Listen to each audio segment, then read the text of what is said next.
Doctor, ഒരു കുഞ്ഞിന് വേണ്ടി തയ്യാറെടുക്കാൻ താല്പര്യമില്ലാത്ത ദമ്പതികൾ കാണുമല്ലോ, കല്യാണം കഴിഞ്ഞതിന് ശേഷം ഇപ്പോഴൊന്നും കുഞ്ഞുങ്ങൾ വേണ്ട എന്ന് തീരുമാനിക്കുന്ന ദമ്പതികൾക്ക് സെക്സ് ചെയ്യുമ്പോൾ മാസത്തിലെ ഏതൊക്കെ ദിവസങ്ങളിലായിരിക്കും ചെയ്തു കഴിഞ്ഞാൽ പ്രഗ്നൻസി ഉണ്ടാവാതിരിക്കുന്നത്? ഇത് നമ്മൾ പറയുന്നത് സേഫ് പീരിയഡ് എന്നാണ് പറയുന്നത്. പക്ഷേ സേഫ് പീരിയഡ് പലപ്പോഴും അൺസേഫായി മാറാറുണ്ട്. കാര്യം നമുക്ക് നമ്മളുടെ അണ്ടോൽപാദനം കൃത്യമായിട്ട് മാസക്കുളി നടക്കുന്നവർക്ക് നമുക്ക് പറയാൻ പറ്റുമെങ്കിലും പല പല കാരണങ്ങൾ കൊണ്ട് ഈ അണ്ടോൽപാദനത്തിന് ഒരു നേരത്തെ ആകാൻ ചിലപ്പോൾ ഇച്ചിരി താമസിച്ചു പോകാം.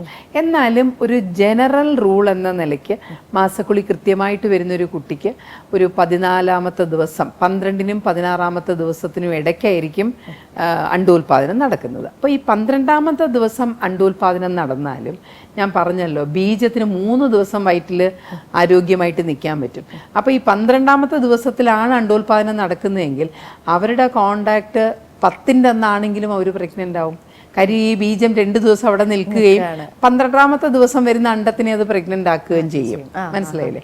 അതുപോലെ നമ്മൾ 12-നും 16-നും ഇടയ്ക്കല്ലേ, അപ്പോൾ 16-ാമത്തെ ദിവസം അണ്ടോൽപാദനം നടന്ന ഒരു സ്ത്രീക്ക് അത് 24 മണിക്കൂറിൽ നിൽക്കും. അപ്പോൾ 17-ാമത്തെ ദിവസം ബന്ധപ്പെട്ടാലും അവർ പ്രഗ്നൻ്റ് ആവും.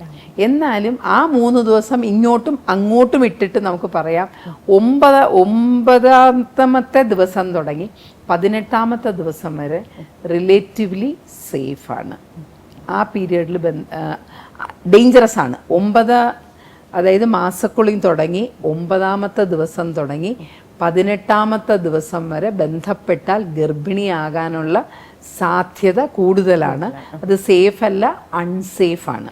മാസക്കുളി തുടങ്ങി 9-ാമത്തെ ദിവസം വരെ ബന്ധപ്പെടാം, 18-ാമത്തെ ദിവസം തുടങ്ങി അങ്ങോട്ടും ബന്ധപ്പെടാം, അടുത്ത മാസക്കുളി വരെയും ബന്ധപ്പെടാം. റിലേറ്റീവ്ലി സേഫ് ആണ്.